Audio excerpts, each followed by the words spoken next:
안녕하십니까. 여러분의 친절한 지도교수 빵논입니다. 여기는 논문의 시인 빵논 특강 강의실입니다. 이 영상을 통해서 학습할 주제는 단위를 나타내는 명사의 띄어쓰기입니다. 자, 우리 계속 이거 보고 있죠. 자, 이번 강의 시간에 이제 학습할 한글 맞춤법 띄어쓰기 규칙은 제5장 제43항에 나오는 그런 규칙입니다. 단위를 나타내는 명사는 띄어쓴다. 이런 규칙이 있는데 여기에는 제가 표현을 기재를 안 했지만은 단서 조항이 있어요. 단서 조항의 내용은 이렇게 되어 있는데 다만 순서를 나타내는 경우나 숫자와 어울려 쓰이는 경우에는 붙여 쓸 수 있다. 이렇게 단서 조항이 구성이 되어 있는데 원칙을 먼저 살펴보고 그 다음에 단서 조항의 내용도 살펴보도록 하겠습니다. 자, 원칙은 단위를 나타내는 명사도 앞말과 띄었습니다. 우리가 이전 강의 시간에 의존명사인 경우에는 앞에 있는 말과 띄어쓴다. 이렇게 우리가 학습을 했죠. 뭐 것, 등, 수, 뭐 뿐, 만큼 이런 의존명사는 앞말과 띄어쓰는데 단위를 나타내는 명사도 앞말과 띄어씁니다.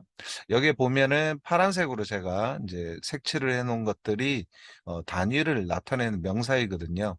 그래서 한 개, 뭐 차 한 대, 금 서돈, 소 한 마리, 이렇게 마리, 돈, 대, 개 이런 단위를 나타내는 명사 앞에 있는 단어하고는 앞말하고는 띄어서 이렇게 씁니다.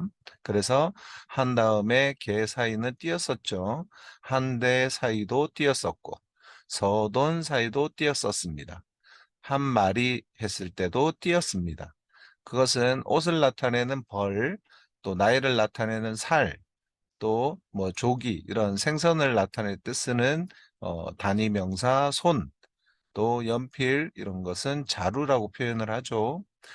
버섯은 한 죽, 두 죽 이렇게 표현을 하는데 이때 쓰이는 단위를 나타내는 명사도 앞말과 띄었으면 됩니다. 집 한 채, 또 신 두 켤레, 북어 한 쾌, 이렇게 단위를 나타내는 여러 가지 이제 명사들이 있는데 이것은 앞말과 띄어쓴다라고 봤을 때 의존명사하고 공통점이 있죠.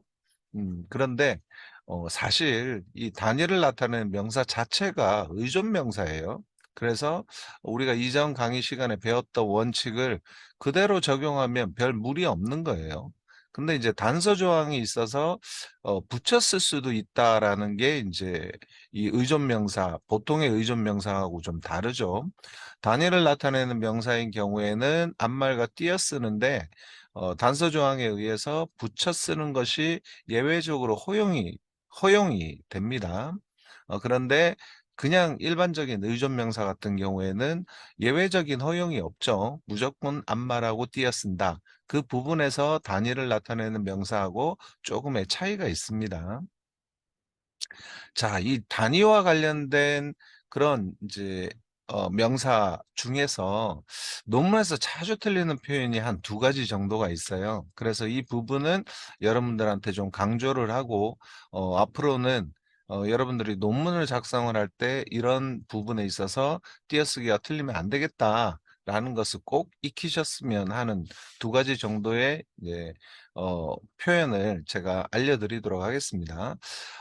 첫 번째는 첫 번째라는 표현입니다. 이 번째라는 표현은 사전에서 찾아보시면 차례나 횟수를 나타내는 말인데 이건 누구나 다 알고 계실 거예요. 그런데 이 번째가 의존명사예요. 품사가 의존명사.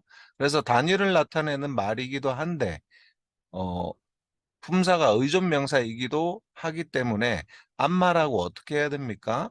띄어서 이렇게 써야 됩니다. 이렇게 붙여서 쓰는 분들이 있어요. 붙여서 막 쓰는 분들이 있는데 이 경우는 번째하고 앞말하고 띄어 써야 된다. 그래서 두 번째, 세 번째 10번째 이렇게 번째하고 앞말하고 띄어서 씁니다. 그리고 품사로 따져보면은 이 두, 셋, 열 이런 것은 번째를 꾸미는 관형사의 형태예요.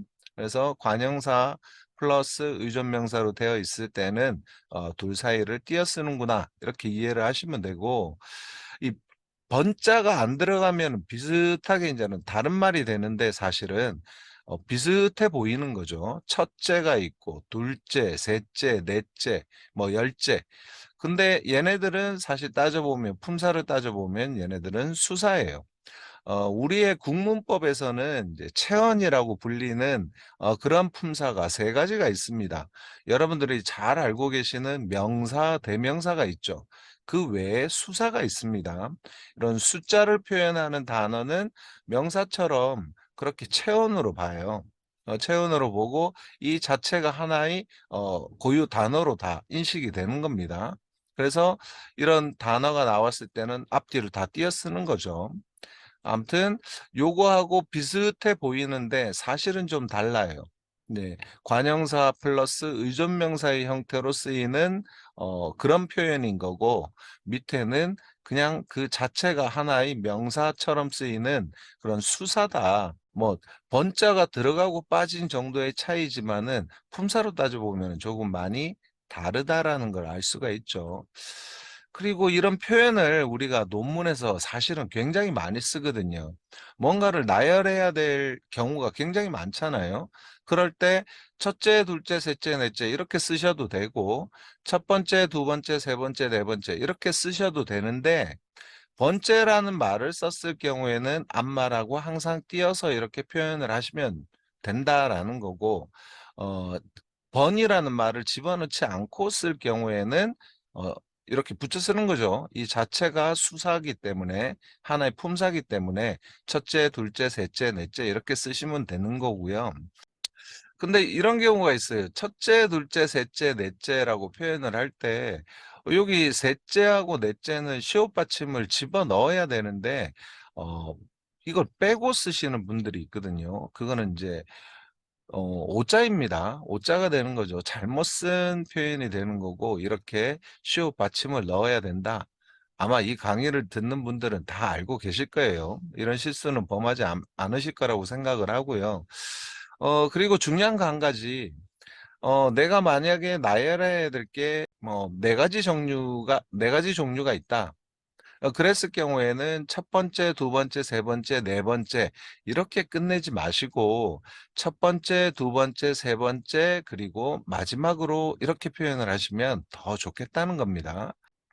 첫째, 둘째, 셋째, 넷째라고 표현을 할 때도 내가 나열을 해야 될 사항이 만약에 네 가지 정도가 있다. 그러면은 첫째, 둘째, 셋째, 마지막으로 이렇게 표현을 하시면 좋겠다는 거예요.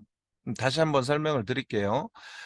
예를 들어서 내가 나열해야 될 게 다섯 가지가 있다. 뭐 그러면은 이런 식으로 첫 번째, 두 번째, 세 번째, 네 번째 하다가 마지막으로 다섯 번째라고 쓰지 않고 마지막으로라는 표현을 쓰시는 게 좋겠다라는 겁니다. 그리고 첫째, 둘째, 셋째, 넷째 이렇게 표현을 할 때도 다섯째로 끝내지 마시고 마지막으로 이렇게 끝내시면 좋겠다라는 거예요. 왜 그런 거 하니? 독자들한테 이제 우리가 글을 써서 뭔가를 내 주장이나 생각을 전달을 할 때는 효과적으로 전달할 필요도 있지만은 또 한편으로는 독자를 생각하면서 글을 써서 독자가 이해하기 쉽게 만드는 그런 글쓰기를 하는 것도 굉장히 중요하거든요. 그런 의미에서 볼 때는 내가 첫 번째, 두 번째, 세 번째, 네 번째, 다섯 번째라고 하면서 끝내는 것보다는 마지막으로라고 표현을 하면서 끝내게 되면, 아, 이분이 지금 나열하려고 하는 게 이제 마지막 번째구나라는 것을 두 가지 정보를 다 동시에 제공할 수 있다라는 거예요.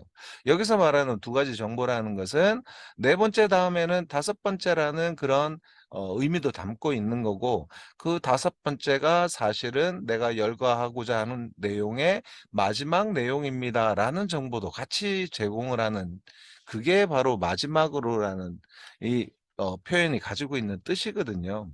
그래서 여러분들은 이 강의를 듣는 여러분들은 꼭 뭔가를 나열하고자 할 때 여러 개를 나열을 할 때 그 마지막에 어 만약에 예를 들어서 내가 5개를 나열을 한다 그러면 다섯 번째, 다섯째 이렇게 쓰지 마시고 마지막으로라는 표현을 쓰시면 더 좋겠다 이겁니다. 이 부분 꼭 숙지하시고 활용하시기 바랍니다. 자, 그리고 단위와 관련해서 논문에서 자주 틀리는 표현 중에 하나가 한 해 동안이에요. 한 해 동안. 이 한 해 동안도 어 논문에서 자주 쓰이는 표현이거든요. 그런데 띄어쓰기를 잘못하는 경우가 꽤나 있습니다. 한번 이 여기에 적혀 있는 이 표현들, 이 각각의 표현들을 한번 쪼개 가지고 살펴보면요. 뭐 한자는 하나, 둘 이런 걸 나타내는 이제 관형사죠. 그리고 해는 이렇게 명사도 있고 의존 명사도 있습니다. 뭐 태양을 일상적으로 이르는 말, 뭐 지구가 태양을 한 바퀴 도는 동안 그게 이제 1년인 거죠.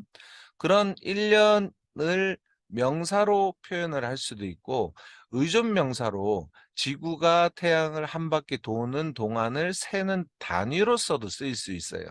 그럴 때는 이제 단위를 나타내는 명사가 되는 거죠. 이 한 해 동안에서 해는 그냥 명사가 아니라 의존 명사에 해당이 됩니다.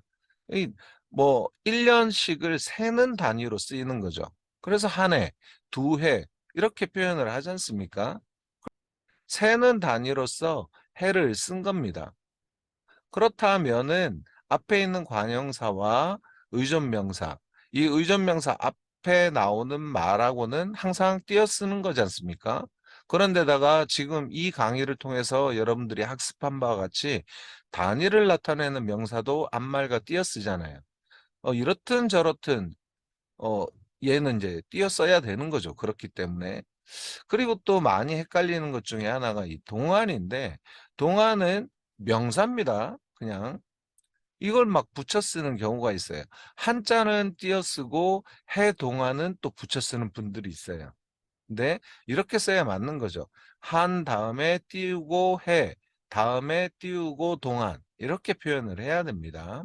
이 동안도 명사이기 때문에 우리가 한글 맞춤법 강의 처음 할 때 제가 설명드린 게 뭐였죠?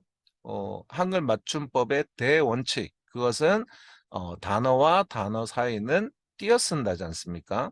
그래서 해는 명사고 의존 명사죠. 그리고 동화는 그냥 명사죠. 그러니까 각각의 단위로인 거잖아요. 그런 경우에는 이 사이를 띄어쓰는 것이 당연히 맞는 거죠. 그래서 한하고 해 사이도 띄어쓰고 해하고 동안 사이도 이렇게 꼭 띄어서 표현을 하셔야 됩니다. 자, 그다음 이 단서 조항. 서두에 제가 말씀을 드렸는데 단서 조항의 내용은 이거죠. 다만 순서를 나타내는 경우나 숫자와 어울려 쓰이는 경우에는 붙여 쓸 수 있다. 그러니까 할 수 있다라고 표현이 되어 있으면 예외적으로 그렇게 할 수도 있다라는 거잖아요. 예외적 허용이 되는 거죠. 그러니까 띄어 쓰는 게 맞는데, 띄어 쓰는 게 원칙인데 붙여 쓸 수도 있다라는 겁니다. 띄우든 붙이든 이때는 아무 문제가 안 된다는 거예요. 그래서 순서를 나타내는 경우 이런 경우죠. 뭐 3학년 6층 이러면은 3학년은 세 번째 학년을 얘기하는 거잖아요. 순서를 나타내는 거고 6층 하면 첫 번째 층, 두 번째 층 이렇게 나가다가 여섯 번째 층을 6층이라고 표현을 하지 않습니까? 이런 경우에는 붙여 쓸 수 있다라는 겁니다. 그리고 숫자가 단위를 나타내는 명사 앞에 나와 있으면 이런 경우는 다 붙여서 쓴다. 근데 여러분들 눈에 많이 익죠? 이렇게 표현을 하지 않습니까? 우리가 연도 표기를 할 때, 연월일 표기를 할 때 이렇게 표기를 당연히 하잖아요. 이 사이를 띄어서 보통 안 쓰죠. 예, 띄어 쓰는 게 사실은 원칙인데 예외적 허용에 의해서 이 단서 조항에 의해서 붙여쓰기를 하는 겁니다. 그리고 이걸 더 예외적인 표현을 오히려 더 많이 쓰는 거죠.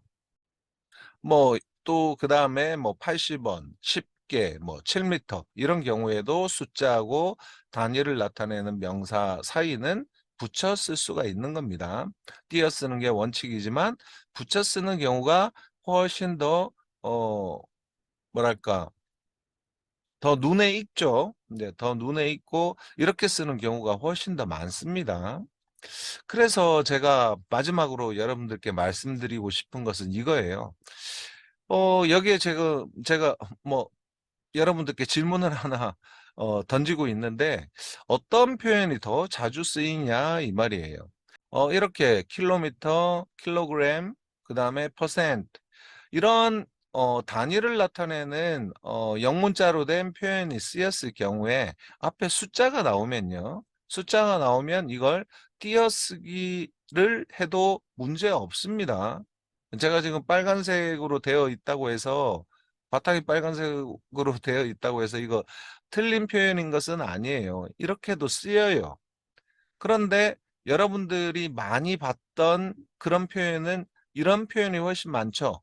우리가 뭐 신문 기사라든지 뭐 책을 읽는다든지 그럴 경우에 이렇게 영문자로 되어 있는 단위 표시가 있을 때 앞에 있는 숫자하고 띄어져 있는 경우가 많지 않은 걸 아실 거예요.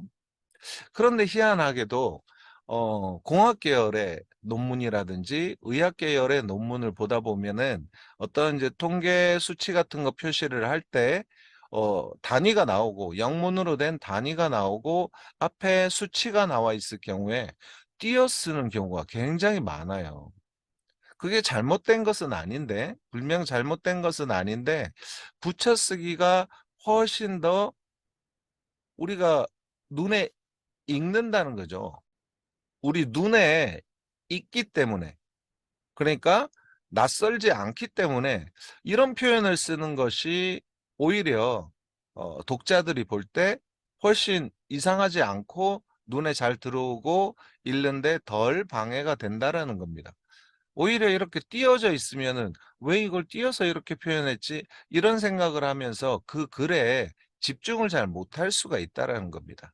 그래서 독자를 생각을 한다면 우리가 일반적으로 쓰는 표현요. 둘 다 이렇게 쓸 수는 있지만 문제가 전혀 안 되지만 띄어쓰기 한글 맞춤법에 전혀 문제가 안 되지만 이렇게 주로 쓰기 때문에 여러분들은 그냥 이렇게 쓰는 게 훨씬 낫지 않을까 저는 그렇게 여러분들께 한번 권해 봅니다. 자, 그러면 오늘 강의는 여기서 마치겠습니다.